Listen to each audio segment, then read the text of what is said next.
Le Premier ministre israélien, Benjamin Netanyahou, a été accueilli à la Maison-Blanche comme un ami de la famille.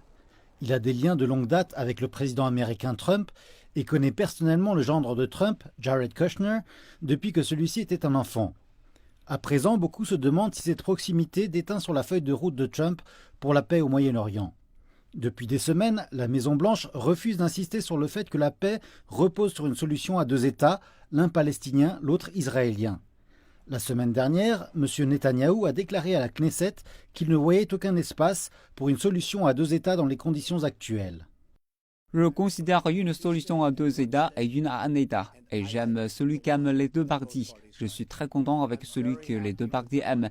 Je pourrais vivre avec l'une ou l'autre. Depuis la fin des années 1940, la communauté internationale a reconnu des États juifs et arabes séparés. Le principal négociateur palestinien est sidéré que les États-Unis ne réclament pas une solution à deux États. Ceux qui pensent qu'ils peuvent saper la solution à deux États et la remplacer par ce que j'appelle un État de système en maintenant le statu quo actuel, l'apartheid, je ne pense pas qu'ils s'en sortiront avec ça au XXIe siècle. Ces derniers jours, Trump a ouvertement divergé avec Netanyahou sur la construction de colonies en Cisjordanie. Un point qui est réapparu pendant la conférence de presse de mercredi à la Maison-Blanche.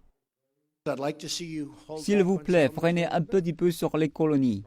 Netanyahou dit depuis longtemps que les pourparlers de paix ne pourront commencer que lorsque les Palestiniens auront reconnu l'État d'Israël et auront accordé le contrôle de la Cisjordanie aux Israéliens.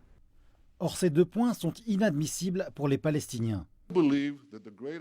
Je pense qu'une grande opportunité pour la paix vient d'une approche régionale en impliquant les partenaires arabes.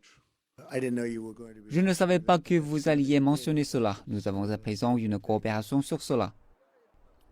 L'initiative de paix arabe requiert toujours une résolution de la question fondamentale. Est-ce que le chemin vers la paix inclut ou non un État israélien et un État palestinien côte à côte ?